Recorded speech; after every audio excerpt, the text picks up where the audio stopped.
Relationship red flag, trust issues. All right, this one is super toxic. And it will look like things like, I need to look at your phone right now. Like, if you're not going to show me your phone right now, you must be hiding something. So show it to me right now. Or I need to have the password to your phone. I need to have the password to your computer. I need to see who you're messaging. It will also show up at times like, oh, well, we have these technology now that will do location tracking. And so like we're going to enter into a thing and so that I can always see where your phone is. So, I just have trust issues. And if I'm sitting at home, all stressed and anxiety, I want to be able to like look to see where you actually are. And that will calm me. It will also have appearances where it's like, you can't hang out with that friend anymore because I don't trust you. I need to make sure that you come home immediately after work. Like you finish your work and you need to be home immediately, because if there's any extra time in there that I can't account for and I don't know what's going on, I'm going to freak out. And it's, the subtext is that's your fault. And so you need to change the way that you operate to take into account all this anxiety that I have inside, right? That's kind of the subtext to all of this, is that I have this anxiety inside about what's going on and whether or not I can believe you. I've been cheated on in the past, or my parents weren't truthful with me, or any number of other justifications. So here's this thing that happened in my past, and now I have all this anxiety and discomfort about it, and I just have trust issues. And so I need to make sure that I need you to do this thing or not do this other thing, because I've got trust issues. There is a multitude of ways that I actually just, was type this one into ChatGPT to say like, oh, let's see if it comes up with anything outside my normal list of like trust issues. And it did. It came up with one that was just like, oh, the setting up tests, which is I'm going to send my girlfriend over to flirt with him. Here's my boyfriend. I'm going to take this girl that I know that he doesn't, and I'm going to send her over to flirt with him. And then she's going to come back, report back to me to see how receptive he was to that flirting. Because it's just like, I don't trust that he's actually committed to me and he's going to stick around or whatever, right? Really not pleasant. And it's really not pleasant to be on either side of it. I've personally been on both sides of this one. I've been the person with the trust wounds that was assigning all this weight and blame and expectation and demands on the partner to, I've been cheated on in the past. You need, take that into account. I care about you so much. You need to do this thing or not do that other thing. And then I've also been on the other side, which is like, I'm in a relationship, which in my mind is I'm here and I'm dedicated, and there's, yeah, it's just like on my side of the boat, it's completely fine. But this tidal wave, this tsunami of distrust and suspicion keeps crashing against the shores of my security and dedication, and they literally do erode it. They erode it to the point that you say, well, I was all in without question, but now I'm seeing how this is a completely unsustainable situation. I can tell an interesting personal story on that one. It was a year after my divorce, which was about 10 years ago. And I was a lovely human being that I was really into. But this trust issues that she had came with increasing intensity. I didn't realize at the time, it's kind of like the frog in the boiling water kind of thing, is that like you don't realize that it is consistently growing until it's gone from a place of like, okay, that's kind of reasonable, all the way up to the point of like, oh my God, my life is kind of miserable. But at the tail end of that, I one of the things I realized is that like at least 50% more, 75% of my friendships were not being maintained. I basically had not had any contact with about 75% of my friendships. All female friendships were basically eliminated or pushed away to the point of far distant association. And most of the male friendships were removed. And my phone was in a permanent state of silent mode because we had reached this point where any time my phone made a sound, any alert, any bleep, any phone call, like I could watch her nervous system, this girl that I'm dating, I could watch her nervous system activate like super high and just be like, who is that? What's going on? That's some woman messaging you, isn't it? Who is she? Where did you meet her? Why is she messaging you right now? And so, of course, that's a degree of paranoia that's pretty out of control. And you spend this time, when that kind of first begins, because I was unhealthy and desperate and boundaryless at the time, I would, try to prove it. So I would find the message, and say, this is my email from my work, or this is someone from my family, or whatever. But the problem is that some of those messages were from friendships, current or past, that were just reaching out to say hi. And so I would like grab the phone and I'd pull it over and I'd say, well, look, here it is. And then it's like, who is that person? I don't know that person. I'm just like, this is a guy that I like went to college with like 15 years ago. And like, we used to play a lot of, video games together. And she just needed this whole story every time. And, some of my coworkers are female. And so the message would pop up. It'd be a female name and it would just be, and so I said, okay, the degree of effort I need to go through to try to calm this person every time is too big, not something I want to do. So I just put the phone on permanent, like silent mode. And I think there was actually a period where it escalated even higher, where I just put it in airplane mode anytime that I knew that she was going to be around. Because it just prevented even the screen flashing or whatever. The phone was basically completely offline. Super unhealthy, huh? And I didn't even realize it. So that was me like 10 years ago. Just my own attachment wounds hijacking my system to the point where I'm so wanting, desperate, needy, clinging of attention, affection, of a pretty girl, that I would literally squish myself smaller and smaller and cause all these ruptures to healthy friendships and social connections in order to maintain that connection, right? So that is definitely a lesson that I learned deeply and is integrated into my work and the method that I teach now, is to be aware of those things, because I became so acutely attuned to the idea that like my own assessment of my well-being and my boundaries had been completely compromised. Why? By what? And it was by attachment wounds. Unresolved attachment wounds were hijacking my system and motivating me, compelling me to stay in this situation of toxicity in order just to get a couple of needs met, which,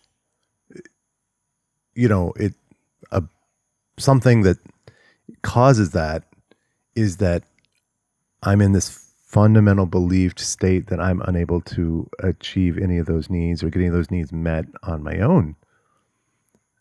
So there's a lot going on there. And you'll see these themes throughout my work. So that's a pretty extreme case of trust issues. And I've worked with many clients that, on both sides. I've worked on client on one side. It's just like, we're in this fight. We're having this big conflict. Like emotions are hot, which of course just means nervous system is activated. Emotions are hot. and he or she is just throwing all this accusations at me, and I'm feeling attacked in so many ways. And so I'm trying to, like, sure, here's the password to my phone and look at the messages and da, da, da. It's like, I've got nothing to hide here. Right. And this person's like, well, I just have trust issues, so I need to do this. So you need to show me your phone. You need to unlock this. You need to, tell me all the people you've been messaging. Who's this guy? Who's this guy? Who's this guy? Right. If it's not clear yet, I want to state very clearly that is completely out of line. There is no situation where that is appropriate behavior.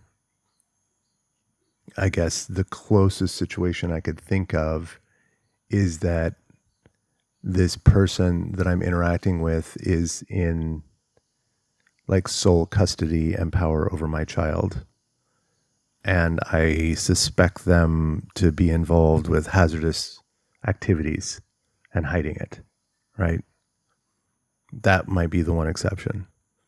But if it's just two people dating and one of them's got a history of painful experiences around trust, that's not a justification for that kind of behavior. I don't know, people will push back on that. That's okay. You'll understand eventually. I know it's painful and I know it's uncomfortable. I know really well that it is uncomfortable to be in this place where I have been hurt so fundamentally to the core of my being and my heart shattered in 1,000 pieces and all that other romantic language. I know what that feels like. And I know what it feels like to be in this state of kind of like primal terror when I've finally found another person to love me. And now it's like they might be doing this other thing. They might be giving their attention to another person or whatever, right? All these fears that will arise. And it's really tragic that we live in a time and a culture where that kind of behavior is really justified and normalized in movies and books and television shows, all that kind of stuff. Now, of course, we will also see the stories of the overly paranoid where they are crossing lines and then, have some kind of morality tale around that.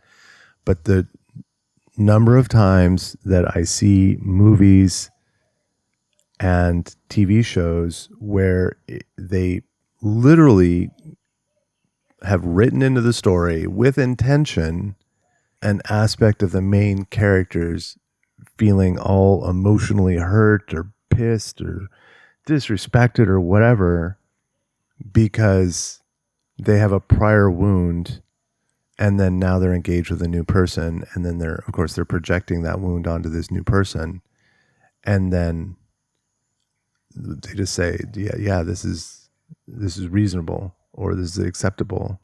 There's just a movie last night that it's some woman who is interacting with her ex-husband who's doing his best to be friendly and welcoming and supportive and all that kind of stuff, but she's got this trust wound inside and she is just like, no, I fully reject all of your advances in friendship and support because I have this wound. And then the very next scene is that she goes home, she's living by herself and she's talking in the mirror and she's just like, straw manning all these things he said, oh, blah, blah, blah, blah, blah, blah, blah, blah, right? And you can see this degree of emotional pain and hurt and everything else. And it's like, okay, being in pain and hurt makes sense. It does. We all go through it. Where it crosses the line into unhealthiness is to take the responsibility of all that pain and hurt and put it on that other person. And that's generally toxic to begin with, but it gets even worse when that person is legitimately sending positive energy, positive emotions, trying to be in a supportive, nurturing, welcoming friendship, especially if they're like, I see that this has been painful for you And I'm so sorry about that. And it's just like, I want to help and support you, or in any way possible. But that person that wants to just lick their wounds and be the victim, because see, that's what this all comes down to. They want to like sit there in their victimhood and say, no, I'm the victim here and you're the perpetrator. You're the bad guy. I'm the innocent victim. And so I will not play in your games. I refuse. I reject. I close myself off. I refuse to open up. I'm going to sit here with this pain. The victim card doesn't help anything. And I'm saying that as someone that played the victim card for decades. It does not lead to a good place ever. There's literally, I can think of no situations whatsoever where the victim card helped me with my life, helped me resolve pain, helped me heal trauma, helped me connect with new people, like whatever. Actually, the connecting with new people, you actually can establish a connection there. It's kind of this weird aspect of human psychology that's like, if we have a shared enemy, then we have something in common, and then that can actually kind of create bonds. But the problem is those bonds are based upon the victim identity. So now you've got a bond, now you've got a new friendship, but that friendship is predicated on this idea that that guy over there is an asshole. So, okay, that doesn't seem so bad, except for the fact that the path of healing requires that you let go of the victim card and that you move away from that dynamic and the shame, the blame game, and you move into your own identity and your own power. I mean, your own, it's not so much your identity, but like your own power and agency. That's what I'm trying to say. And so if I move into my power and agency and let go of the victim status, and I let go of that person, and I stop portraying him as the big bad, then I no longer have the point of connection with this friend I made. We are no longer looking at the same evil. And so that means disconnection, which can be sadness and grief. And then we've got all these emotions that will be resistant against that. So by bonding, like using the victim card as a point of similarity to bond with other people that are also victims of the same thing, and then we create bonds in there, it creates a social unit that is wrapped around our victim identity. And that's literally the glue that's binding us together. And so it creates an inhibitive effect. There's a resistance there to actually moving on. There's a resistance to the true transformation that I need inside myself to move past this. And when I say move past this, I'm not talking this like lightweight, he's the bad guy and I've moved on and I've got my pride and my ego and all that kind of stuff. Like, no, I'm not talking about that. I'm talking about the true transformative process of moving beyond pain and unfortunate situations. I'm talking about the point that you move on into your life and you look back at these things with apathy. You're like, yeah, that's a really shitty thing that happened to me, but it has no power over me now. It's like I don't even think about it. It doesn't even like register in my memory system as something super important to remember unless I'm interacting with other people that are struggling with the same thing. And then suddenly like, oh yeah, I've got this point of connection.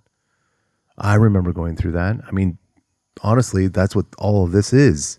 That's me sitting here talking to you and all the other thousands of people I talk to. That's what this is about, is that like I went through that and I was wrapped up in the victim card forever.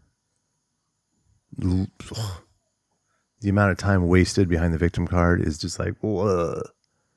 I wish I could have all the time back. Because once I truly got to the other side, put the victim card down, put all victim cards down and moved on, it's just like, wow, life is different.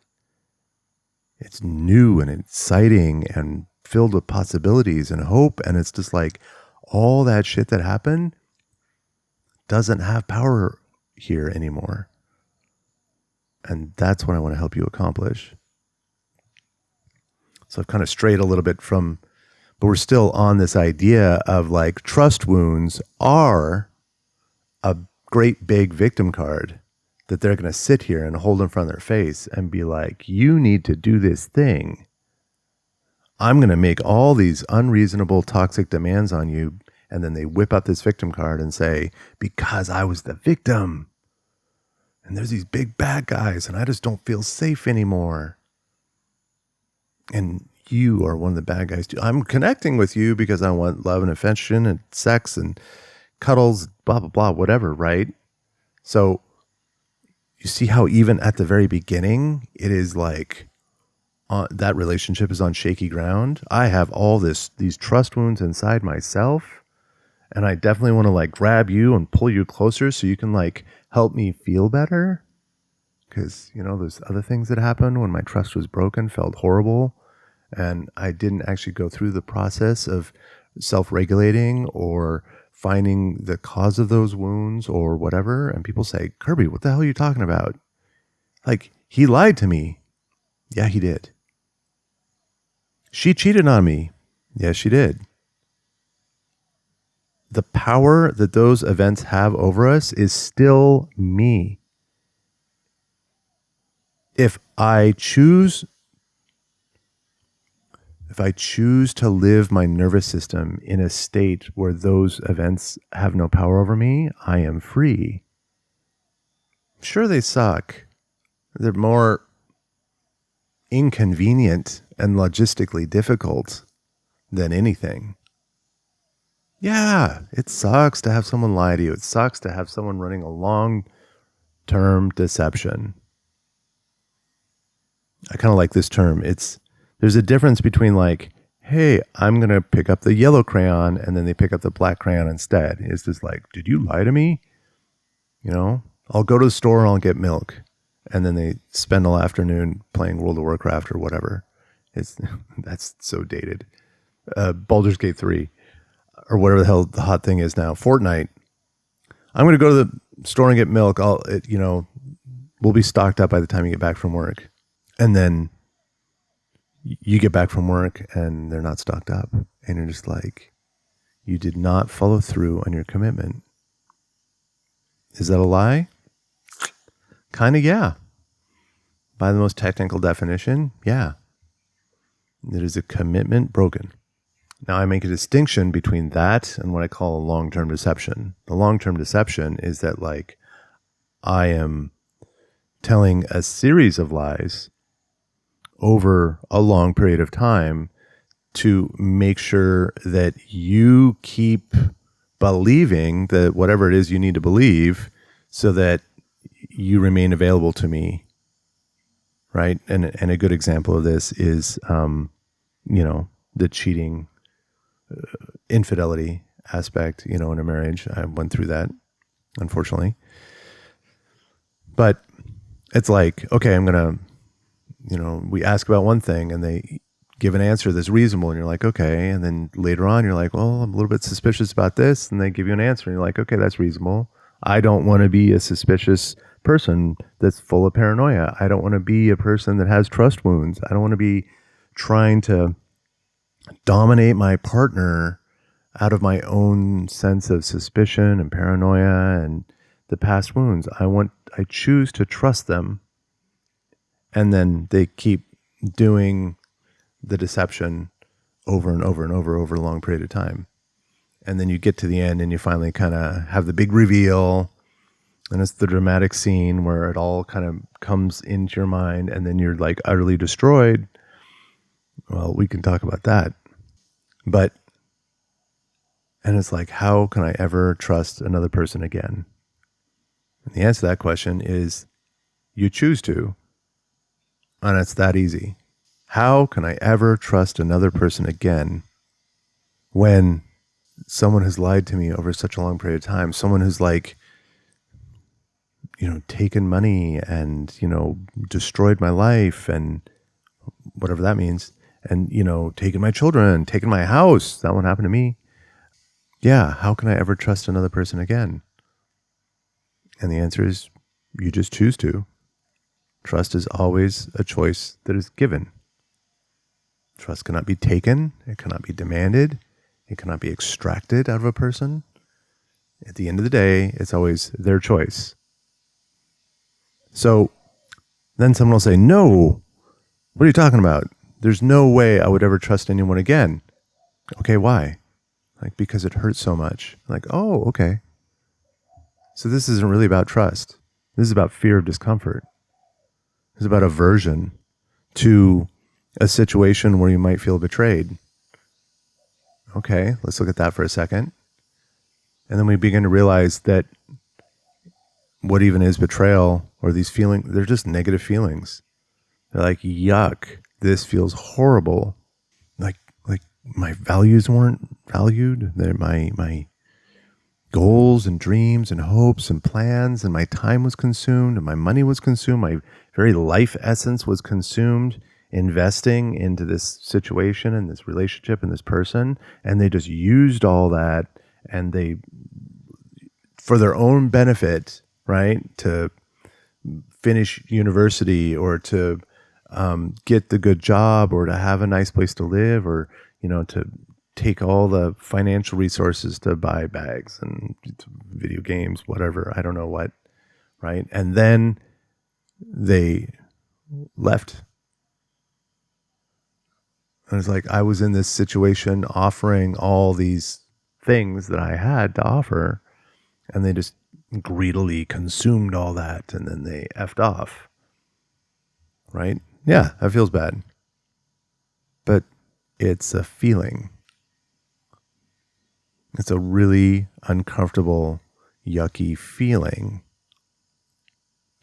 And then, so what we're saying here, and again, as a person that used to have trust wounds, so what we're saying here is this person, I'm going to change my entire future. I'm going to toxify all my future relationships. I'm going to be suspicious and demanding, and or isolate and cut myself off, like whatever it is. Like, I'm going to make all these choices for my future to protect myself from that yucky feeling. I'm going to cut off every chance of connection. I'm going to cut off every neat conversation, every lovely moment of intimacy. Like, I'm going to cut off all that stuff unless I can be sure that you are here for good, that you are committed to this, that you will not leave me. That's the demand. And it's toxic AF. Because the unfortunate truth is that human being is completely autonomous. I mean, they can do their own thing. They are actualized to whatever level they are actualized. They have full autonomy and agency over their future, their actions, their choices. There is no amount of checking a phone. There is no amount of monitoring my location, or listening in on your conversations, or following you around, or whatever. There is no amount of that will ever satisfy that pain and that desire for certainty. That relationship will always be uncertain, because at any moment, literally any moment whatsoever, that person could just be like, this doesn't work for me anymore. This is not where I want to be. And then they can make a choice and walk away. And I know that there's people out there that will hear this and they'll be like, oh my God, that gives me so much anxiety. And I'm like, sweet. I am sorry that is an uncomfortable situation. But the fact that me saying this on a effing YouTube video can trigger such anxiety for you is perfect for your healing journey.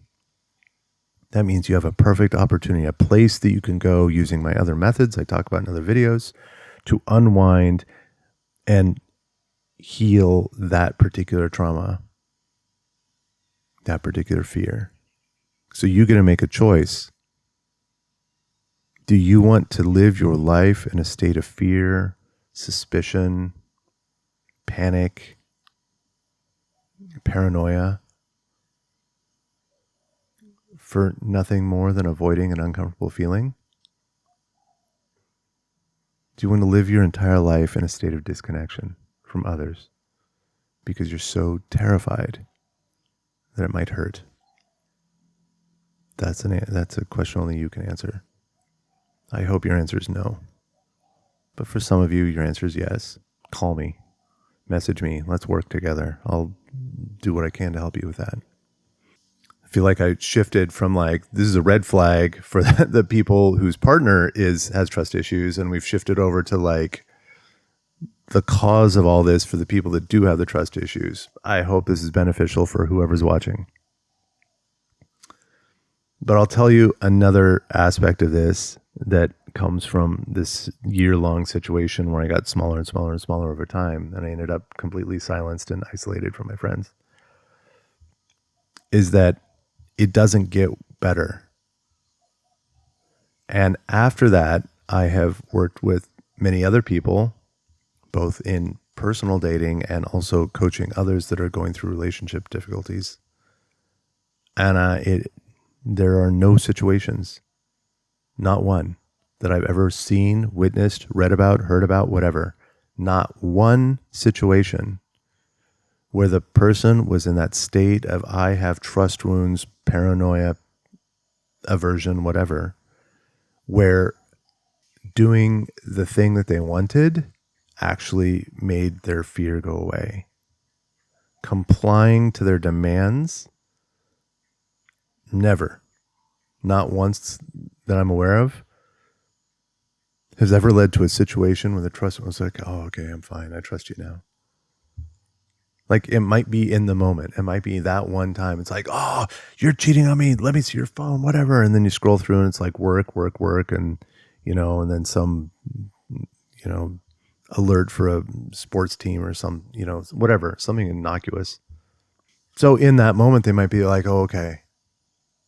But that's not like their trust is improved. It's not like their fear has gone away. It's just that in that moment, they didn't catch you. But in the back of their brain, they're still believing that this is there, that that's happening, and they're just waiting for the moment to catch you. This person that I was involved with in that tragic story, eventually when, it kept getting worse. Like the more I isolated, the more we had moments of safety, the more that she was terrified of the moments of unsafety, which was bizarre and very extreme. I hope no one ever goes through that. But there were moments that she admitted it with her own voice and her own intention to just say that, like, I know there's something there. I know that you're cheating on me. I know that you're behaving in a way that I don't agree with. And I just haven't caught you yet. And, at that point in time, I'm, again, boundaryless and unresolved attachment wounds and and all that other stuff. And I'm just like, what can I do? And, I'm trying to reason and defend myself and all that kind of stuff. No, it's like, that's not the answer, because trust wounds are a humongous red flag. And now I understand. It's like, oh, you get to that point and you say, I'm so sorry you feel that way. It's got to be really, really uncomfortable. And I've been through moments myself of having that kind of trust and distrust and fear around what my partner's doing. And it's yucky. But I've learned everything I need to know about the future of this relationship. And then I would gracefully bring it to a close as gracefully as I could, as quickly and as gracefully as I possibly could. Because that situation's not getting better. There's no way out.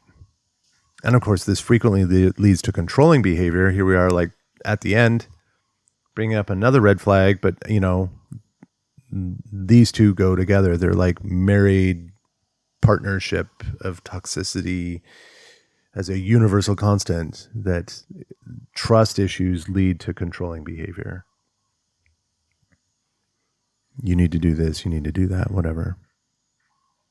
right? And I see people all the time. They're in a relationship where there's obvious, like incredibly obvious, controlling behavior, unrealistic demands, toxic demand for change, the whole gamut. And this person comes to me and they say, help me save my relationship.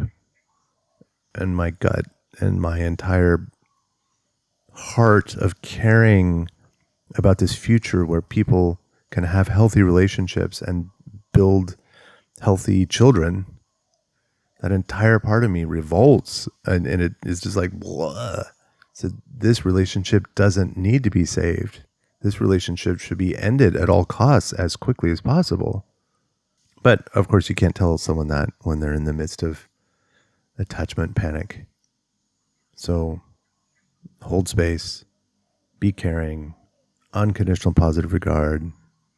Try to help them see, try to help them witness themselves in this state of yuck, and that they're so terrified of the alternative, of being alone, of being rejected, of losing this person that they believe gives them value and makes them feel wanted, chosen, prioritized, even though that's not actually happening. But because they feel wanted, chosen, prioritized by having this hot guy that's chosen them, or hot girl that's, agreed to sleep with him, that demand is so high inside the attachment system that they will stay in a truly toxic situation. And that's one of the reasons I'm here, because I've done it. I've done it every which way you can imagine. It's on one side, on the other, spiritual bypassing, blah, blah, blah, blah, blah. Been there, done that, bought the t-shirt. So if you or someone you care about has significant trust wounds and they're not actively working on them through therapy, coaching, inner work, whatever, I think you know what to do. And if you need help, there's lots of us out here that focus on this stuff, and they've done a lot of work and research to understand the dynamics and how to help you. Sometimes it means the end of the relationship is the only healthy path. And other times it means one or both parties just need to do some serious inner work in order to get to a point of healthy connection where these fears are not driving that ship into the shoals. I hope this has been helpful. I wish you all the best. Trust is a choice. Remember that. Peace.